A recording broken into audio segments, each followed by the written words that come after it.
Okay.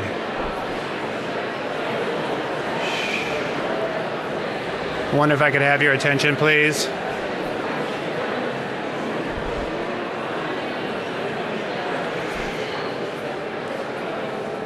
Okay.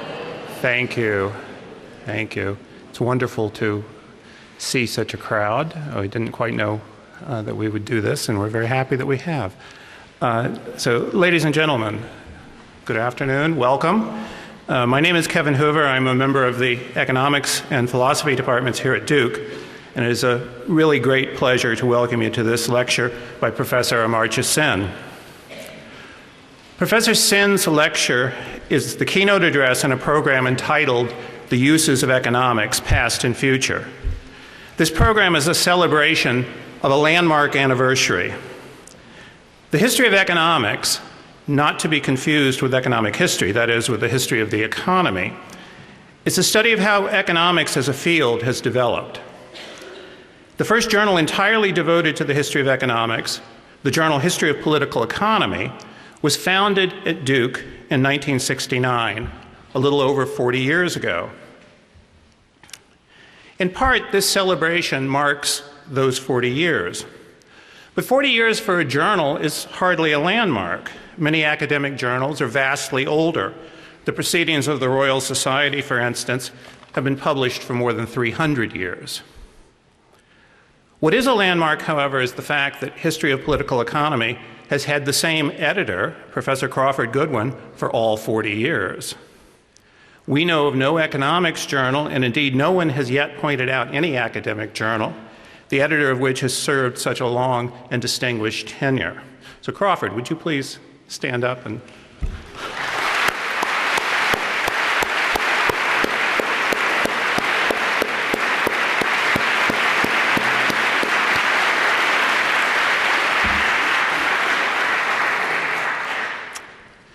Many of you, of course, know Professor Goodwin very well. But for those of you who do not, there's a brief biography in your program, and if you Google Duke, Hope, Goodwin, biography, you'll find a longer biography online. Let me just mention a few points. Professor Goodwin is a Duke institution, although I'm sure you'd hate to hear that. He's the James B. Duke Professor of Economics, and he came here as a student in 1955 and joined the economics faculty in 1962. He served in many administrative capacities, including chair of the economics department, vice provost for international affairs, and dean of the graduate program.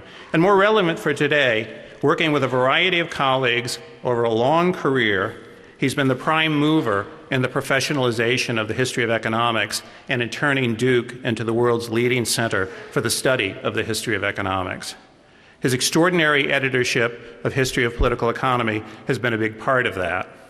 Professor Goodwin is also a popular teacher, and the title of our celebration is drawn from the title of one of his most popular courses, The Uses of Economics. Before introducing Professor Sen, I'd like to acknowledge the people who have made this event possible. It's jointly sponsored by the Department of Economics and the Center for the History of Political Economy. And we've enjoyed the financial support of the President and Provost of the University, the Duke University Press, the Trent Foundation, the John W. Pope Foundation, the Office of International Affairs, and the Johnson Lecture Fund. And we thank the Duke Divinity School for the use of this very beautiful chapel. I'd also like to acknowledge the hard work of Paul Dudenheffer, the managing editor of History of Political Economy, and of Angela Zemanek, the administrative assistant in the Center for the History of Political Economy, in making this celebration work. So now on to the main event. Professor Amartya Sen is one of the most extraordinary intellectuals of our time. Professor Sen is the Thomas W. Lamont University Professor at Harvard University, and he was formerly the Drummond Professor of Political Economy and Fellow of All Souls College, Oxford University, and later the Master of Trinity College, Cambridge University. He's a Fellow of the British Academy and the Econometric Society. He's the past president of the Indian Economic Association, the American Economic Association, and the Econometric Society. He's received more than 80 honorary degrees from universities around the world, and he's been honored with numerous awards and prizes, including Bharat Ratna, the highest civilian award in India, and in 1998 he was awarded the Nobel Prize in Economics for his contributions to welfare economics. Professor Sen's earliest work in economics dealt with abstruse topics in capital theory. His magnum opus, Collective Choice and Social Welfare, a book with sufficient mathematics to please any economic theorist, is at the same time a fundamental contribution not only to economics but to moral philosophy. Professor Sen's subsequent work has ranged widely over life's most difficult problems, from the most concrete and material needs of the body, how do we prevent starvation, as in his book Poverty and Famines, to the needs of the spirit, how should we live our lives, as in his Rationality and Freedom and the just published The Idea of Justice, which Hilary Putnam has called the most important work on this subject since John Rawls' Theory of Justice. So we're pleased today that Professor Sen is here with us and pleased that he will address the topic fitting to our celebration, the uses and abuses of Adam Smith. Please welcome Professor Amartya Sen.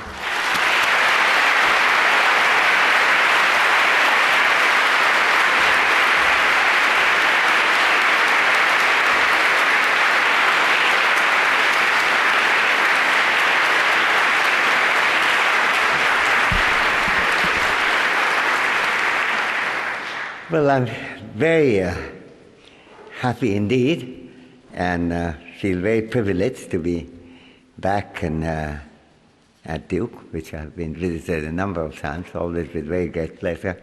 And certainly in this particular occasion, the celebration of the great editorship of Professor Goodwin of a very great journal, which he made it a great journal, History of Political Economy, is a wonderful occasion to come back to an old favorite university of mine. So I'd like to thank the organizers of this meeting for giving me the privilege of coming here and taking part in the celebrations. The talk, as you know, is called Uses and Abuses of Adam Smith. When Adam Smith died in Edinburgh in July 1790, the reputation of the Scottish philosopher and economist was more secure in France than it was in England. Smith's ideas were often invoked by revolutionary authors across the Channel, such as the Marquis de Condorcet, one of the major philosophers of the French Revolution, and there can be little doubt that he was a very established figure in the French intellectual circles. To be sure, Smith's writings were well known in England as well. Even his first book, The Theory of Moral Sentiment, published in 1759, just more than 250 years ago, had been widely read. Indeed, as David Hume wrote to Smith from London shortly after the publication of the book, I quote, "The public seems disposed to applaud your book extremely," unquote. However, while the French admirers of Smith's radical thoughts were already in some kind of an equilibrium about what his views actually were, the English image, which would emerge later, of a deeply conservative Smith, a mouthpiece of the unalloyed virtues of the market mechanism, allegedly articulated in his second book, The Wealth of Nations, had hardly been initiated.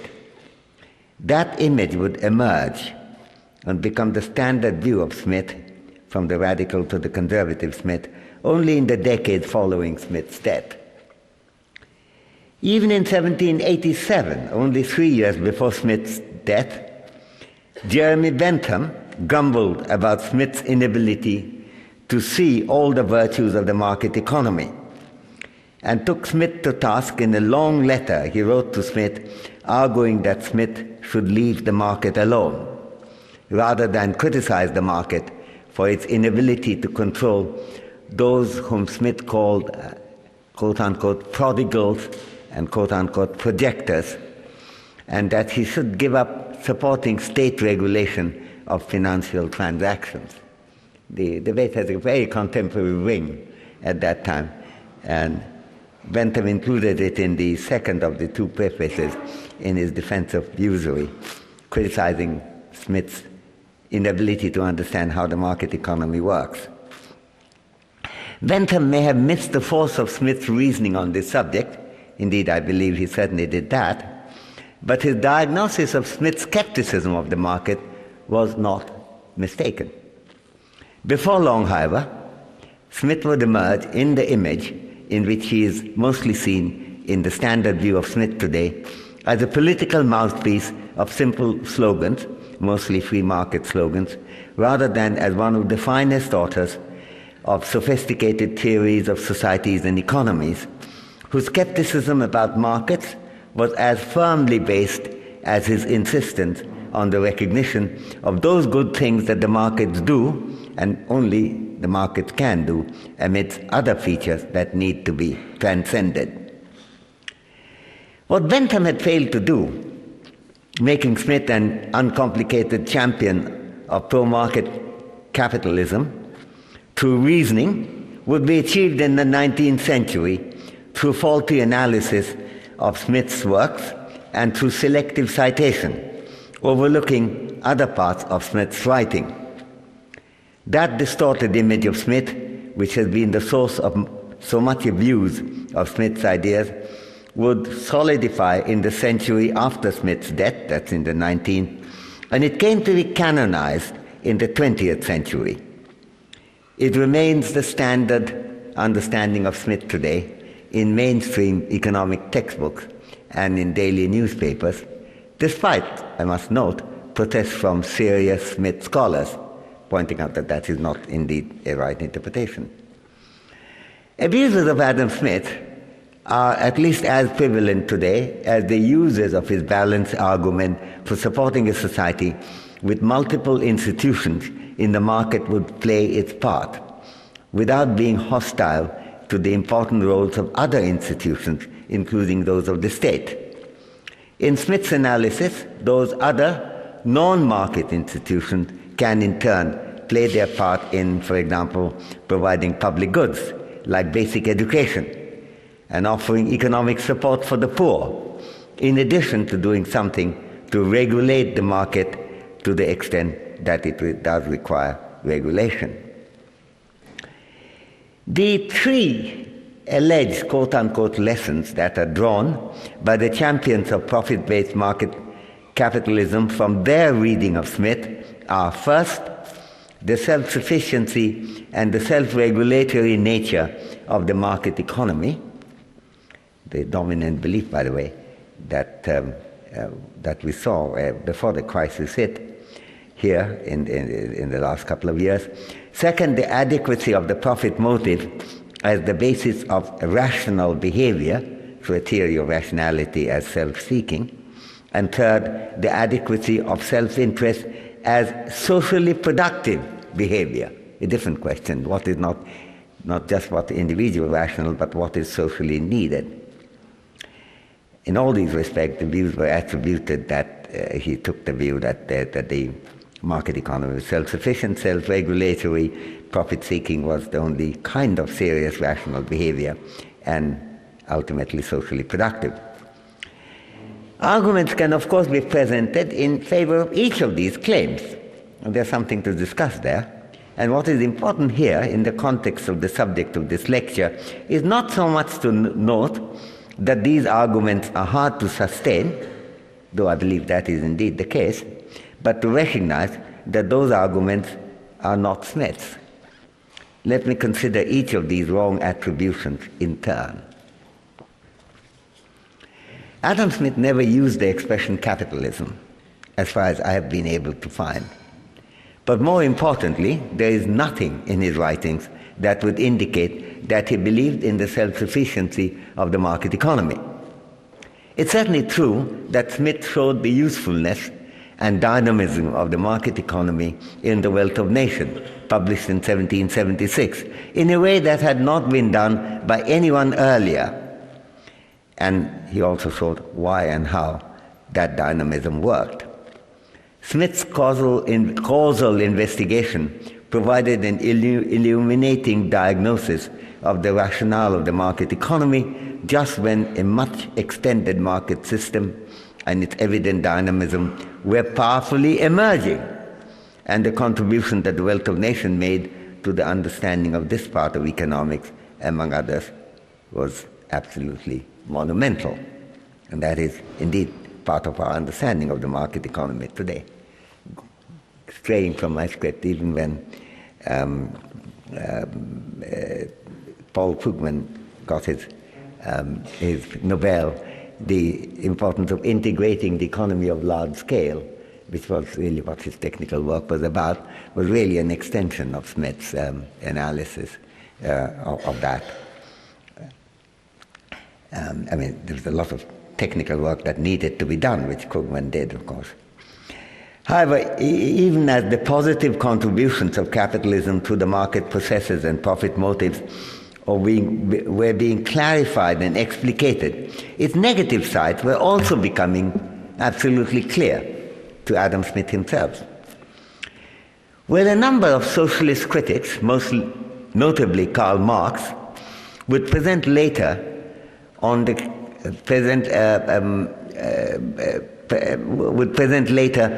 case for censoring and ultimately supplanting capitalism, even to Adam Smith, the trailblazing exponent of the rationale of the market economy, the huge limitations of relying entirely on the market economy and only on the profit motive became totally clear, as we can see from his writings. I should note here, as a matter of some historical interest, that it is not at all surprising that Karl Marx was a deep admirer of Smith and saw himself as someone who followed and further developed the analysis that Smith had started. Given Marx's conviction, that conviction in particular, it's not surprising that Marx was very dismissive when John Stuart Mill, of whom Marx thought rather little, there's an asymmetry there. Marx clearly thought rather little of Mill. Mill clearly never heard of Marx, certainly never read any. So there's an asymmetry. But on the other hand, Marx is quite keen on his derogatory remarks on Mill, and he was quite skilled at that, of course. And that he was particularly upset when Mill claimed to be a follower of Adam Smith. It seemed quite a modest statement to me, but it angered Marx no end. He wrote this on that subject. This is in Capital, Volume 1. I quote from Marx. John Stuart Mill, with his usual eclectic logic, understands how to hold the same time the view of his father, James Mill, a close follower of Jeremy Bentham, and the opposite view.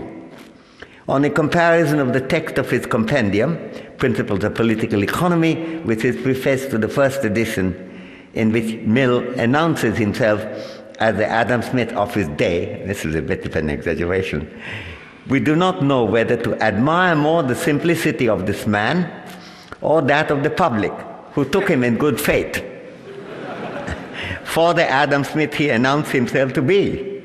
Although he bears almost as much resemblance to Adam Smith as Sir General Williams of Cars, quite a well-known character there, who failed to defend his fortress when it was attacked by Russians and capitulated quite quickly. And Marx, being quite an establishment comparison here, saying as much resemblance as Mill with Smith as General Williams of Cars to the Duke of Wellington, unquote. The revolutionary Marx has claimed to be the true disciple of the conservative Smith, quote unquote, does of course call for critical scrutiny. And yet, given Smith's skepticism of the market, it's not as incredible a thought as it would appear today to those reared in the contemporary mischaracterization of Smith as a great believer in no-nonsense capitalism. Consider Smith's analysis of the promoters of excessive risk in search of profit, whom he called prodigals and projectors, as I said earlier. This, by the way, is quite a good description of the dodgy entrepreneurs of credit swap insurance and subprime mortgages in the recent economic crisis. Smith's use of these terms was entirely pejorative. For example, by quote-unquote projector, Smith did not mean those who form a project, but specifically in its derogatory sense, apparently common from 1616, so I gather from Oxford English Dictionary, meaning, among other things, and I quote the OED again, a promoter of bubble companies, a speculator, a cheat, unquote. Indeed, Jonathan Swift's unflattering portrayal of projectors in Gulliver's Travel, published in 1726, 50 years before The Wealth of Nations, corresponds very closely to Smith's deployment of that word. In arguing against Smith's critique of the market economy, Bentham argued, among other things, that those whom Smith called projectors were also the innovators and pioneers of economic progress. As it happened, Bentham did not manage to persuade Smith to change his mind on this indictment, even though Bentham kept on hoping to have done just that, and in one occasion convinced himself, with actually very little evidence, that Smith's view on this has become, as a result of Bentham's argument, quote-unquote, at present the same as mine. All that evidence was that Smith was asked about him, and he said, he's a clever guy, said Smith, a very intelligent man, and he's so polite, how could I be angry with him? That didn't mean that he was agreeing with Smith, and of course he didn't give any evidence that he was revising any part of The Wealth of Nations after hearing Bentham's criticism. Smith knew the distinction between innovating and projecting well enough. By the way, that is a very central issue in understanding what went wrong over the last 2 or 3 years. The big defense that came often is a kind of confounding of projecting activities, and if you want to stifle them, that you're stopping innovation. That argument goes back to Bentham in the 18th century, but I've heard it many times over the last couple of years, actually and earlier, for a couple of decades, and over time when the regulation bit by bit have been taken away. Unwavering faith in the wisdom of the standalone market economy, which is largely responsible for the removal of established regulations in the United States, tended to assume away the activities of prodigals and projectors in a way that would have shocked the pioneering exponent of the rationale of the market economy, namely Smith.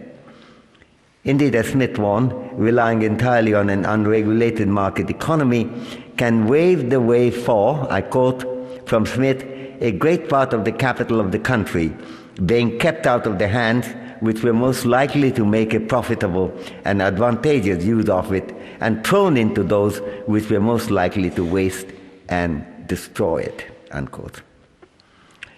There is furthermore much more in Smith's analysis on the role of the state in regulating markets, much more than that. Smith saw the task of political economy as the pursuit of, I quote, two distinct objects.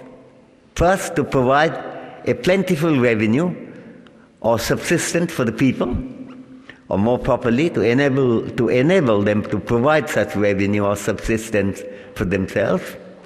And secondly, to supply the state or the Commonwealth with a revenue sufficient for public services, unquote. Smith saw the role of the state to include adequate provision of public services such as free education and to arrange poverty relief.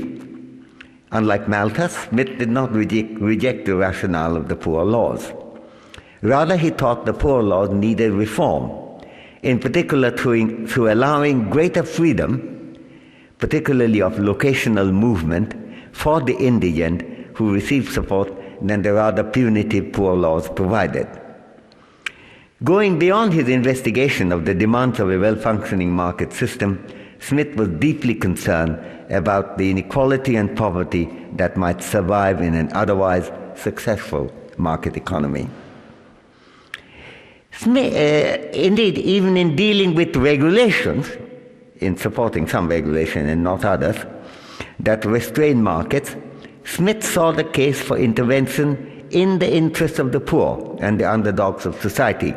Indeed, at one stage, he gives a formula, what I can only described as one of disarming simplicity. I quote from Smith.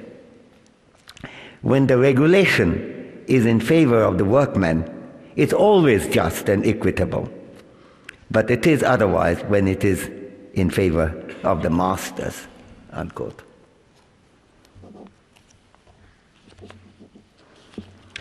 Underlying the plural institutional structure that Smith proposes is not only Smith's skepticism of the reach of the market, but his attempt to marry state intervention with the pursuit of the interests of the poor, which again and again recurs in his writing, as much in this Wealth of Nations as in the Theory of Moral Sentiments. I turn now to the second issue, the misinterpretation of Smith's views on the demands of rationality in human behavior. Smith did not, of course, argue that rational thinking is the basis of all our action. And he did give much room for emotions and sentiments in the narrower sense, though perhaps not as much as David Hume did. But he did think that even our instinctive reactions to particular conduct cannot but rely, if only implicitly, on our reasoned understanding of the causal connections between conduct and consequences in a vast variety of instances. And in the pursuit of reasoning, and this is the central issue here, a great deal more than self-interest and selfishness can and does come into Smith's investigation.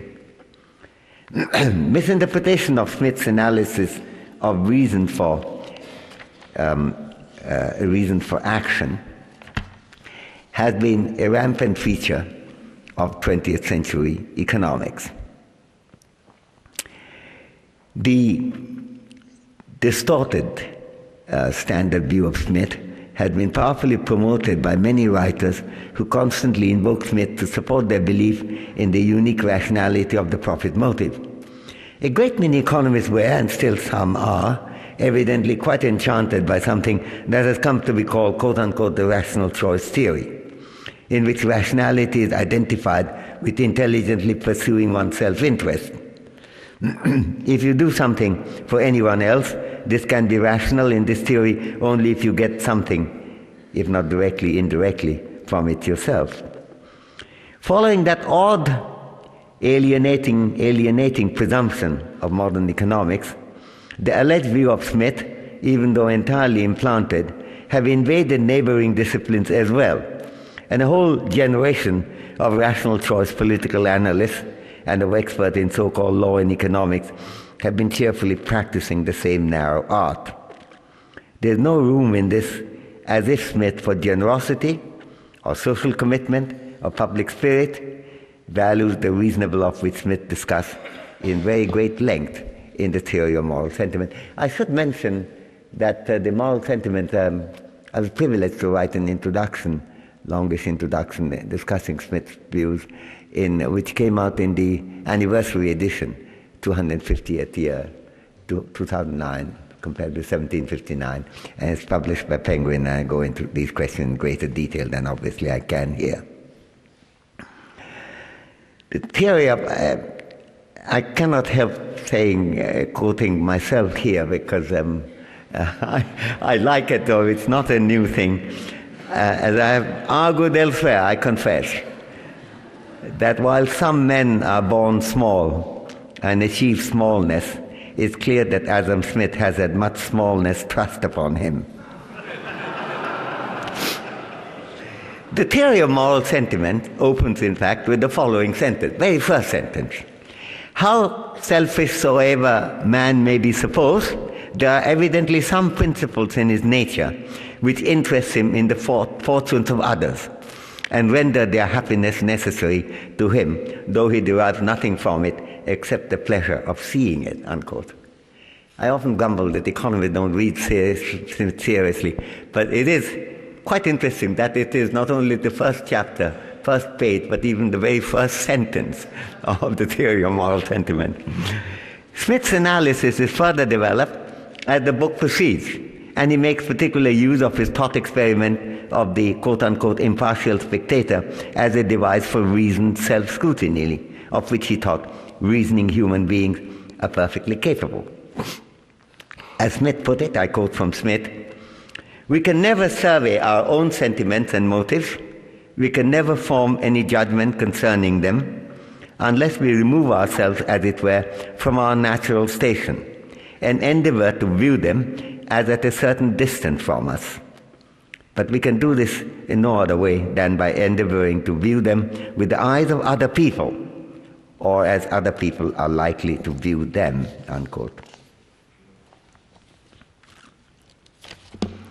Smith distinguishes with great sophistication the different kinds of reasons people have in taking an interest in the lives of others, separating out sympathy, generosity, public spirit, and other non-self-regarding motivations, each of which differs from the others, which he carefully distinguishes, and yet all of which have the implication of taking people away from the selfish pursuit of one's own interest only. There's nothing much in common between Adam Smith and the champions of rational choice theories, despite their nearly universal inclination to Smith invoke as their guru. I turn now to the third issue. Does this kind of broadening exercise help in building a good society, including a well-functioning market economy? And here we run into a further misinterpretation of Smith about human behavior, in particular about what kind of behavior is needed for a flourishing market economy, and going beyond that, for making the society good or acceptable. The question that remains is this: how could Smith's unambiguous emphasis on the need for going beyond self-interest and what he called, quote-unquote, self-love, have been so comprehensively neglected in a large number of economic treatises and textbooks? There is something mysterious about it, you have to concede. One reason for this confounding is a confusion between seeing the adequacy of self-interest in explaining a very narrow phenomenon, namely what motivates trade and what motivates people's inclination to participate in exchange and to seek trade, and in providing an understanding of the broader problem, what is needed for a good society, including proper functioning of the market economy. In answer to the first and the very limited question about the reason for seeking trade, Smith famously observed that to explain the motivation for economic exchange in the market, we do not have to invoke any objective other than the pursuit of self-interest. In his most famous and widely quoted passage in The Wealth of Nations, very popular in mainstream economics as well as in law and economics and rational choice politics, certainly been quoted more than any other thing of Smith ever. Sometimes I think the reading have been confined to those 6 lines also. In those 6 lines, Smith wrote, I quote, "It's not from the benevolence of the butcher, the brewer, or the baker that we expect our dinner, but from their regard to their own interest, we address ourselves not to their humanity, but to their self-love," unquote. The butcher, the brewer, and the baker want to get our money in exchange for the meat, beer, and bread they make, and we want to get those commodities and ready to offer money for it. This is a fine point about motivation for trade, interesting in itself. But it's not a claim about the adequacy of self-seeking for the success of a society, or even of the market economy, or indeed even of the sustainability of trade. In the rest of Smith's writing, there are extensive discussions of the constructive role of other motivations that influence human action and behavior. For example, in the moral sentiment, Smith argues that while prudence is of all virtues that which is most helpful to the individual, I'm quoting here, prudence is of all virtues that is most helpful to the individual, humanity, justice, generosity, and public spirit are the qualities most useful to others, unquote. The working of a society goes much beyond the motivation for seeking trade, and even the successful operation of a market economy demands more than self-love. The nature of the present economic crisis illustrates very clearly the need for departures from unmitigated and unrestrained self-seeking in order to have a decent society. Even John McCain, the Republican presidential candidate in the summer of 2008, complained constantly about the greed of Wall Street being responsible for what's happened. Indeed, there is much evidence that has emerged powerfully in recent years in that direction, that motivational narrowness is an issue. The need in particular for a correction here, and The Wealth of Nations, Smith illustrates his point with various examples as to why you need other motivation. This particular passage I'm quoting is about why we need trust as opposed to self-seeking, trust in other people. For example, he says, and this is one of the passages, Smith says, when the people of any particular country have such confidence in the fortune, probity, and prudence of a particular banker as to believe he's always ready to pay upon demand, such of his promissory notes as are likely to be at any time presented to him, these notes come to have the same currency as gold and silver money, from the confidence that such money can at any time be had for them, unquote. Smith discussed why such confidence need not always exist. Even though the champions of the Baker, Brewer, Butcher reading of Smith may be at a loss about how to understand the present economic crisis, since surely people, even bakers, brewers, and butchers today, have excellent reason to seek more trade, only far less opportunity. The devastating consequence of mistrust and mutual confidence and loss of mutual confidence would not have appeared puzzling to Adam Smith. And going beyond just the smooth working of the market economy, Smith also discussed the need for various institutions that can do what the market may not be able to achieve.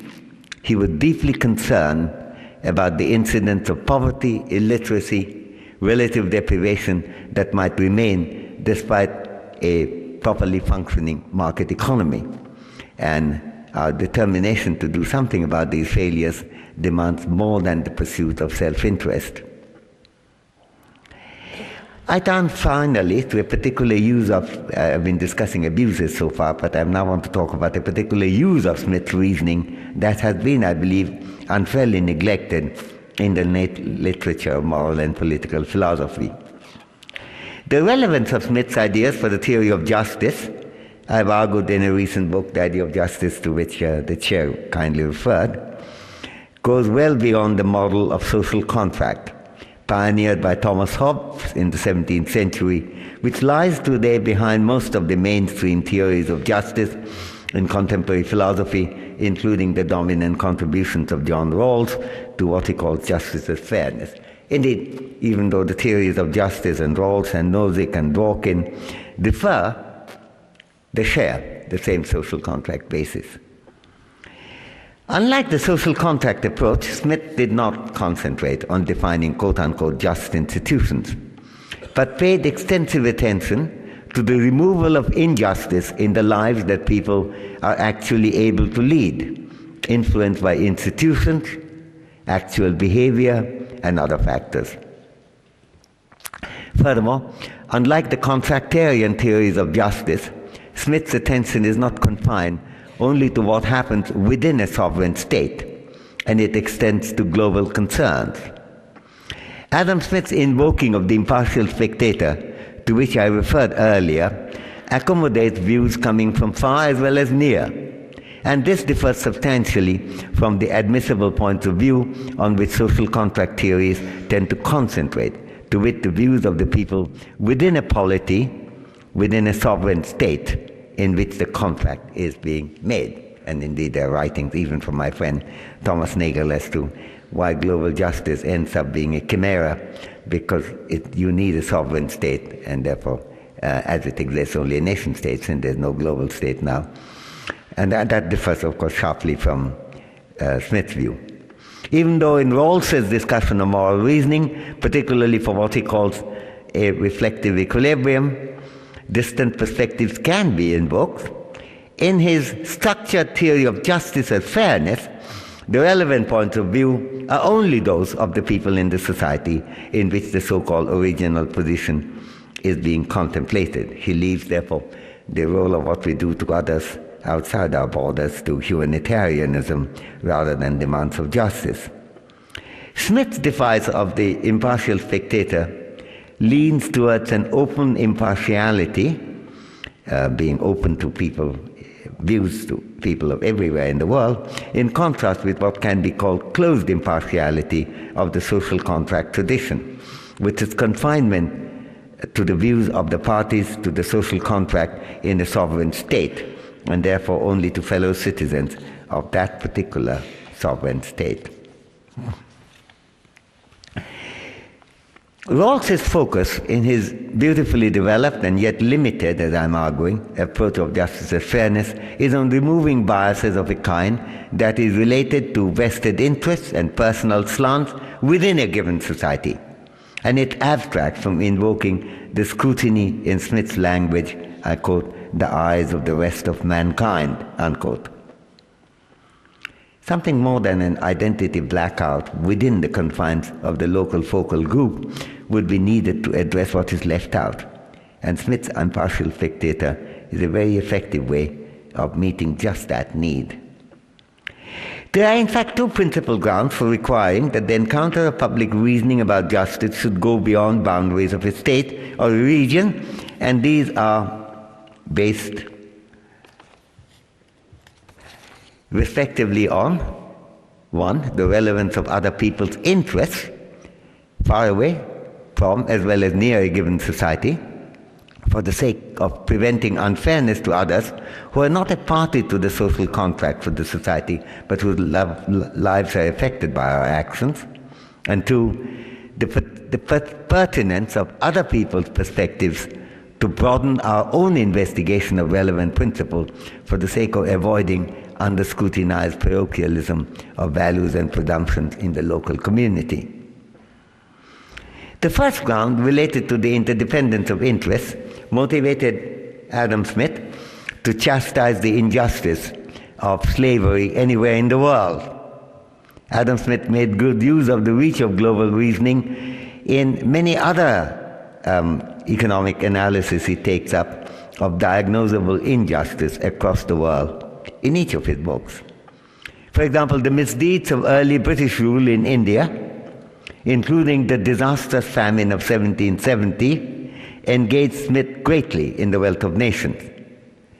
And he concluded that the East India Company not only, I quote, not only oppresses and domineers in the East Indies, but is altogether unfit to govern its territorial possessions, unquote. He was not in this drawing on any oddly devised social contract between the British and the Indians. It would have been very hard to fit the judgment in the contractarian framework, but on the kind of reach that the impartial spectator allows without confining judgments of justice within the limits of a sovereign state. In today's interdependent world, it's easy to appreciate the need to consider the mutual dependence of interests. Whether we consider the challenges posed by terrorism, or by global warming, or by the world economic crisis we are currently experiencing, confining our attention to national interests only cannot be the basis of understanding the demands of justice. Also, AIDS and other epidemics move from country to country and from continent to continent, and also on the other side, the medicines developed and produced in some parts of the world are important for the lives and freedoms of people very far away. Second, moving away from mutuality of the interdependence of interest, in addition to that feature, there is a further ground, that of avoidance of the trap of parochialism, for accepting the necessity of taking the open approach to examining the demands of impartiality, as Smith argues very pointedly. If the discussion of the demands of justice is confined to a particular locality, a country, or even a larger region than that, there's a possible danger of ignoring or neglecting many challenging counterexamples counter-arguments that might not have come up in the local political debates or been accommodated in the discussions confined to the local culture, but which are eminently worth considering in an impartial perspective. Smith was particularly concerned about avoiding the grip of parochialism in jurisprudence and in moral and political reasoning.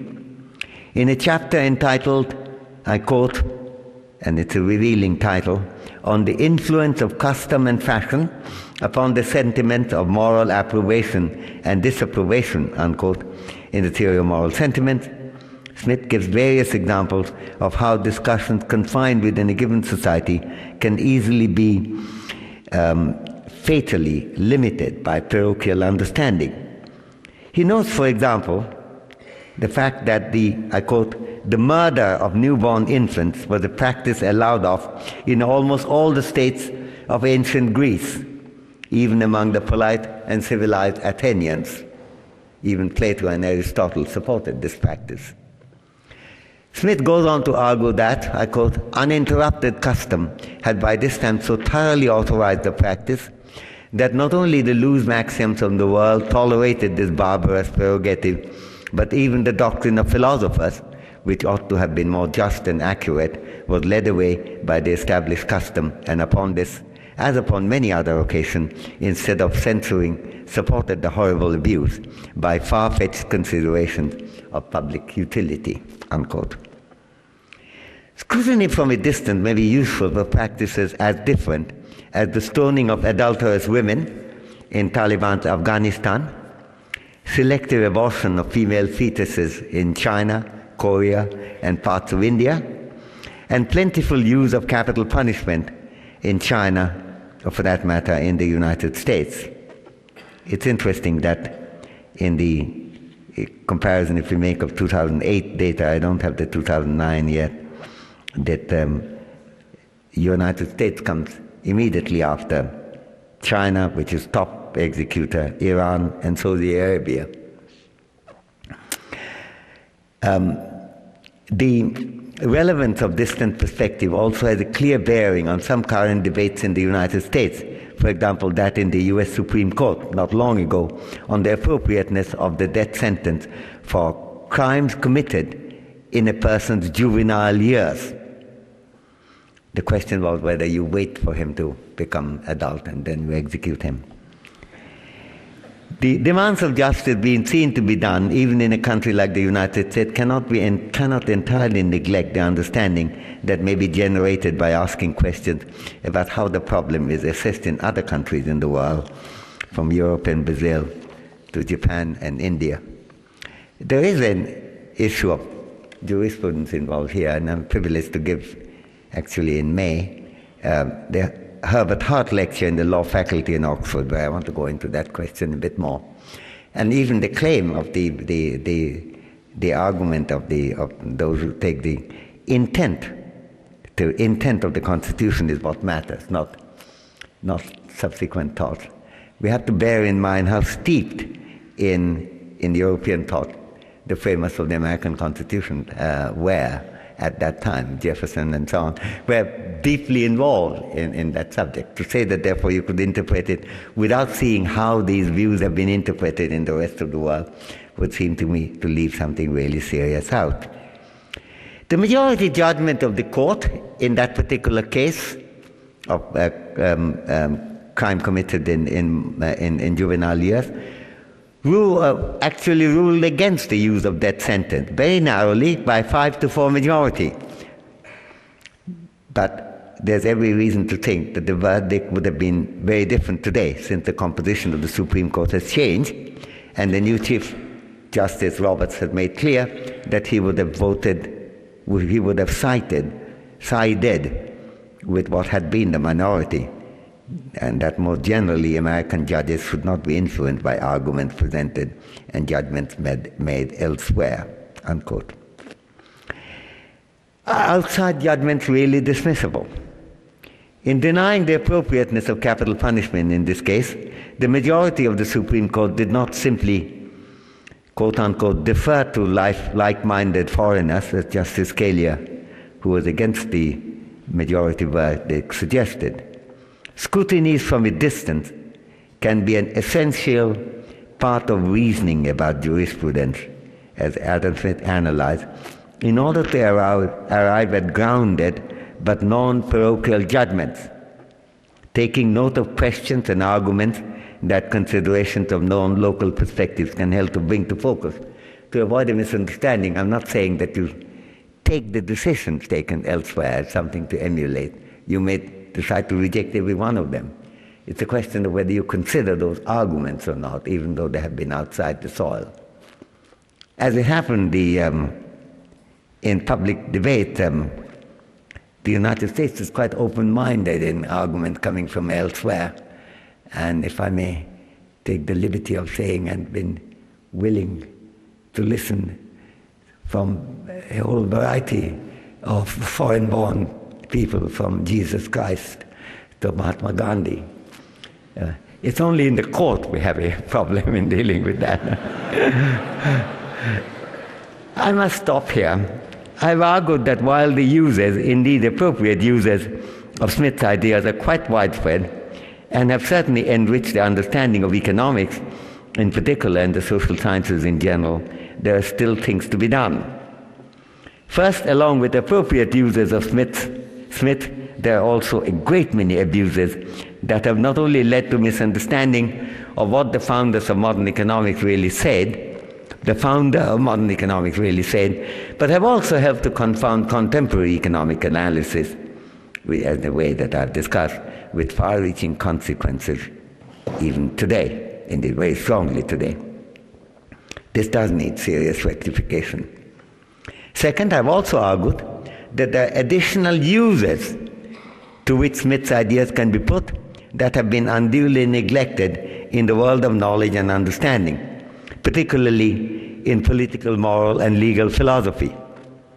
If avoidance of abuses is one necessity, further extension of fruitful uses of Smith is surely another. There is a great deal of life left in the thoughts of that remarkable thinker who published his first book as a very young professor at the University of Glasgow, just over a quarter of a millennium ago. The history of political economy includes, in this case, more than history. Thank you.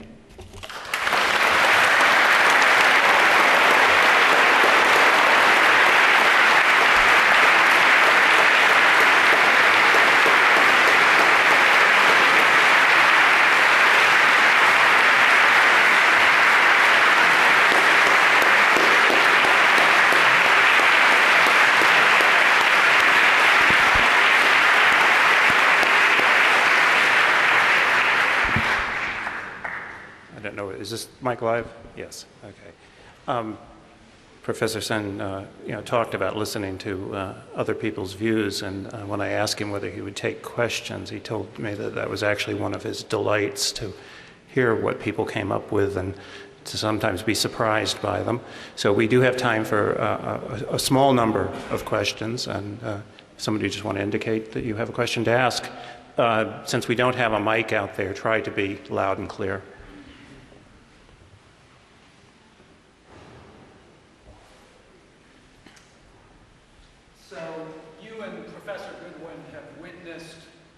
Probably the apex of economics in its prestige relative to the other social sciences. Largely that's been due to its thoroughgoing mathematicization, and possibly it also has something to do with its utility to the powers that be, certainly the economic powers that be, over the same period. Where do you think economics will go now that it seems relatively clear, except to a few holdouts in Chicago, that rational choice and efficient markets aren't the most empirical sorts of assumptions to make, even if they do make the math easier? Will it become more like the other social sciences, more empirical but less broad in its predictions, or will it keep on serving capital, or will it do something else?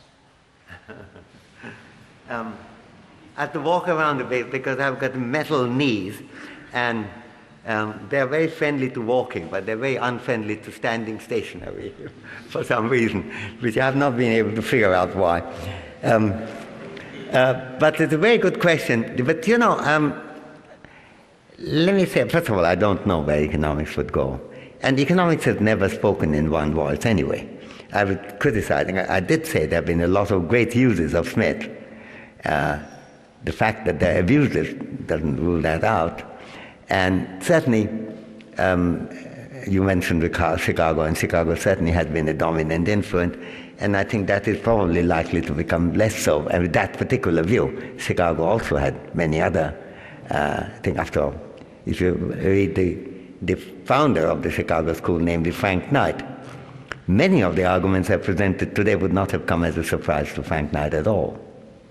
It got narrower and narrower as time proceeded, rather than at the time of founding. And I hope that it might get broader and broader a bit, not just in Chicago, everywhere, because we do need broadening. And we need the use of other social sciences, absolutely. Now, I think you asked a question, but if there is a kind of implicit answer in your question that I see, I don't think I disagree on that. Where we might have something to argue with is what I think is the entirely irrelevant invoking. I'm not accusing you of irrelevant, but the standard practice of invoking mathematics in economics, which has got nothing to do with it. I think mathematics is a good tool to use for some problem, and a lousy tool to use for some other problems. So if one is using it intelligently, one would get somewhere. I mean, just to give the example, the two persons that I talk about mostly among theorists, Adam Smith and Marquis de Condorcet, in addition to Mary Wollstonecraft in my book. Smith, of course, is a philosopher and a legal theorist, but not an economist, nor a mathematician. Marquis de Condorcet is a full-fledged mathematician, one of the leading lights of mathematics. And indeed, while he was propagating Smith's ideas in France, and between he and his wife, they translated substantial parts of The Wealth of Nations and the Moral Sentiment into French. I mean, he was doing it as a mathematician. He didn't say there's any problem there. So I don't think that either to blame, saying the problem of economics arises from greater use of mathematics. I don't think it does. I mean, sometimes it arises from going on to trivial problems, which may not be, it may not be transparent if you put it in mathematical form. There might be that. But economists' tendency to discuss trivial problems, even when it's not mathematics, is quite well known and well established. So I think it seems a bit unfortunate to blame mathematics for that, really. I think we would continue, I hope we'll continue to use maths in the way that proves right. And I don't think there's anything wrong in doing that. It's been very useful for the prestige of the field, but as you say, it has tended to lead it in certain directions. I think my complaint really, and that was going to be my second point, is the type of mathematics that have been more dominant in economics had not been well chosen. Now that's a different subject on which I did give a talk, which is meant to come out in a Congress of Mathematics in Rome. That is, economics was initially so influenced by physics and so on. I mean, when I was doing maths and economics in Calcutta, the maths I was totally comfortable with, of course, was differential equations and related things. So calculus of variation, and when Pontryagin came, those were not problems. On the other hand, the mathematical logic related thing, which came my way mainly when I got involved in social choice theory, had been neglected. And outside social choice theory, it has been very firmly neglected. Now the fact is, you mentioned about precision, but the fact is that a lot of the mathematical discussion, whether it's fuzzy sets or incomplete orderings, allow a level of imprecision, which in fact, in a non-mathematical form, even in my book, Theory of Justice does, Idea of Justice does figure. And now that I'm jointly doing with Ken Arrow and Kotaro Suzumura the Handbook of Social Choice Theory, we have substantial articles on fuzzy sets and incompleteness and so on. And so mathematics could help you to capture non-naturally specified forms in the way that physics had made us look, but take a more general approach that topology and other things allow you to do. But I think taking a hostile attitude to mathematics, or for that matter, earlier the worshipping attitude to mathematics, neither of them had a positive part to play. So I think if you and I were to argue on this, I think we'd probably come around to a similar position. I hope so anyway. Thank you. Okay, well, that was one good question. We probably have time for one more good question, or maybe two bad ones. But on self-interest, I wonder if you could speculate on what made people like Martin Luther King and Mahatma Gandhi to act the way they did. But sorry, who? People like who? On self-interest. I'm not. Self-interest. maybe step forward so you can hear you better. You can come and whisper it to my ear. Yeah. Yeah. Then you'll have to repeat the question. Yeah. On self-interest. Self-interest, yeah. Self-interest. I wonder what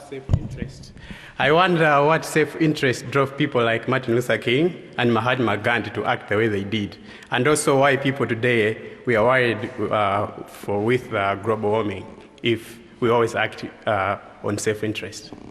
Yeah, but of course they were not acting in self-interest, and they didn't claim to be, and I don't think there would be anything to explain to Smith as to what they were doing, because still Smith did not think, indeed from the very first sentence which I quoted on the theory of moral sentiment, that that is the motivation that dominates us.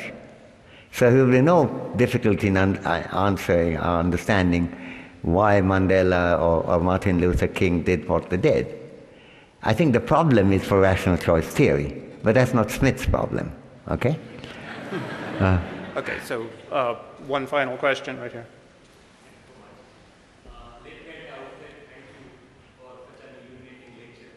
Thank you. Tracing your legacy from Aristotle and Adam Smith, you have defined development as freedom, and really, freedom was freedom at the center stage of the development discourse. What I want to know is, the way you have defined development in terms of expansion of human capability, what do you think would be the influence of the current trend of globalization on development as freedom? You see, globalization has many components. We learn from each other. The world of science and mathematics and literature and music have immensely benefited from ideas and practices moving from one part of the world to another. So that's a very positive part of globalization. And a very positive part of globalization is also the prosperity that economic trade might bring, with which Smith was concerned. A very important part of globalization is also to have global critique of what's being achieved by the market economy. The anti-globalization movement, quote unquote, is one of the most globalized movements in the world. And it's based on people not complaining about local things, but traveling from Australia to Peru and from Mexico to Bombay to come and protest about what's happening in the globalized world. So that's a part of the thing. And indeed, David Hume, in 1770, in an essay called On Justice, says that the most important thing to recognize is that not only the trade has the effect of maybe producing economic changes of the kind that his friend Smith was pursuing, but it also makes it impossible for us to not consider the interests and point of view of others across the world. As he put it, as we come to have more and more connections with other people, the boundaries of justice ever grow wider. This is Hume. So I think that is a very big part of globalization that we have to look at.